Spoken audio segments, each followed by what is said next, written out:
শান্তিনিকেতনের রাঙাবিতান গেস্ট হাউসের কাছে উচ্চ শব্দে বক্স বাজানোর অভিযোগে ডিজে সিস্টেম আটক করল পুলিশ। স্থানীয় বাসিন্দাদের অভিযোগের ভিত্তিতে শান্তিনিকেতন থানার পুলিশ দ্রুত ঘটনাস্থলে পৌঁছায় এবং ডিজে সরঞ্জাম জব্দ করে। বিভিন্ন উৎসব ও অনুষ্ঠানে ডিজে বাজানো একটি সাধারণ ঘটনা হলেও এদিন উচ্চ শব্দের কারণে স্থানীয় পরিবেশ ও পর্যটকদের শান্তি বিঘ্নিত হচ্ছিল।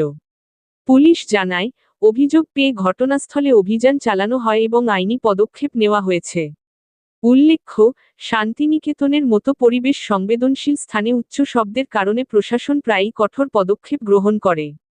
এমন ঘটনা স্থানীয় মানুষ ও পর্যটকদের মধ্যে সচেতনতা বৃদ্ধি করেছে। আসুন দেখে নিন সেই চিত্র। খবর বীরভূমের পর্দায়। বোলপুর বীরভূম থেকে শুভেন্দু রায়ের রিপোর্ট।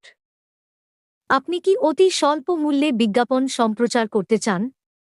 তাহলে আর দেরি না করে এক্ষুনি যোগাযোগ করুন আমাদের অফিসের ফোন নাম্বারে 8918833183।